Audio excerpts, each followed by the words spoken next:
Bonjour, je suis Corinne Boca, styliste et créatrice de la marque Semlico. Et aujourd'hui, sur le rendez-vous grand public, c'est moi que vous allez découvrir.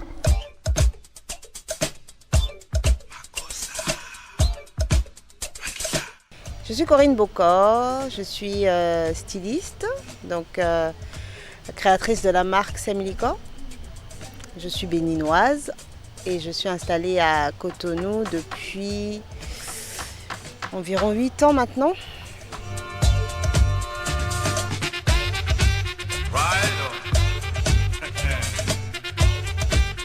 Semlico, je pense que Semlico a toujours existé.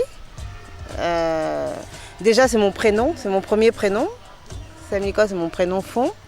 Donc, c'est vraiment une partie de moi, hein. Déjà à l'école primaire, je sais que pendant la classe, je faisais déjà des petits croquis, des dessins de silhouettes et tout ça. Donc, je pense que c'est quelque chose qui a toujours été en moi. Et ça s'est développé au fur et à mesure avec le temps. Ça a vraiment émergé après mon bac, quand j'ai dû choisir une filière pour mes études supérieures. Donc j'avais commencé par faire un BTS Action commerciale et puis très vite je ne me retrouvais pas dedans et je me suis lancée dans la recherche d'une école d'art, une école de mode, donc à Paris pendant 3 ans. Et voilà, je suis ressortie diplômée officiellement. Et après les stages, etc., etc. Et des petites collections comme ça pour des petits événements avec des amis, des choses comme ça.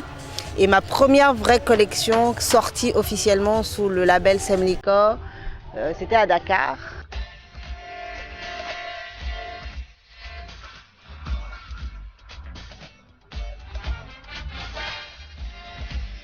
Comment Semlico se distingue des autres marques? C'est vrai que nous sommes nombreux sur la place, mais bon, disons que j'aime bien faire des vêtements simples, entre guillemets, confortables et faciles à porter, en toutes circonstances. Donc chez Semlico, vous trouvez toujours des vêtements de jour, comme de soir, ou même de cérémonie. On va même jusqu'à habiller les hommes et les enfants. J'aime travailler la matière, mais je laisse la matière s'exprimer en fait. Donc quand j'utilise un tissu imprimé, donc notamment le wax ici, j'aime bien vraiment que le tissu s'exprime. Donc je taille le vêtement, mais je n'aime pas trop rajouter d'accessoires. Tout ce qui est garniture, enfin charger le vêtement, ce n'est pas moi.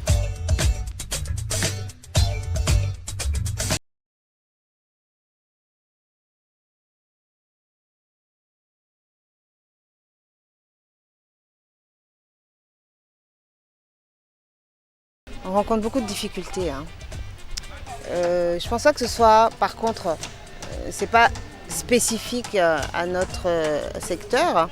Je pense que c'est quand même général, mais plus particulièrement pour nous, les créateurs, parce que justement, on n'est pas vu à notre, on ne nous considère pas comme des vrais professionnels.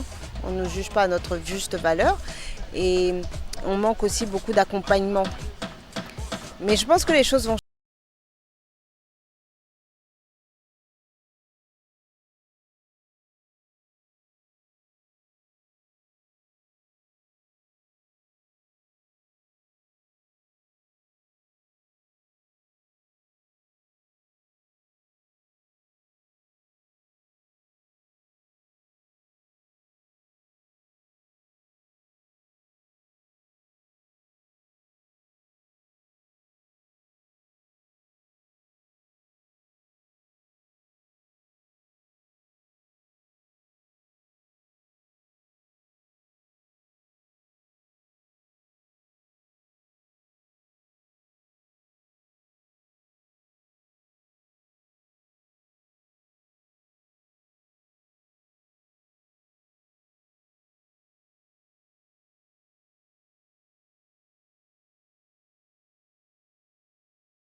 Moi, le premier conseil que je peux donner, c'est vraiment d'écouter votre cœur, mais d'écouter aussi vos aptitudes.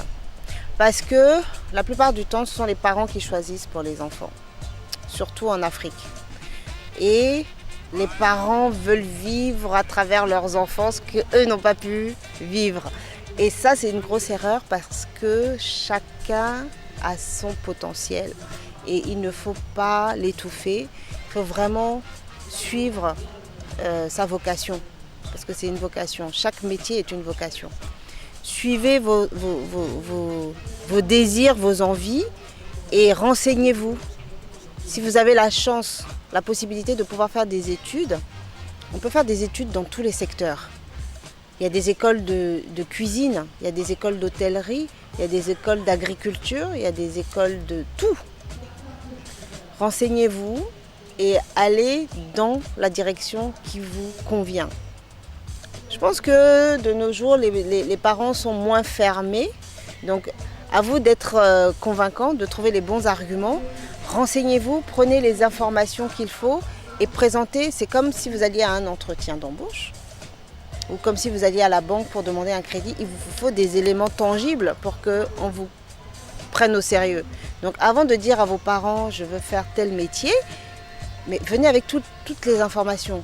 Et surtout avec des exemples de personnes qui ont déjà réussi dans ce domaine pour les convaincre et les rassurer.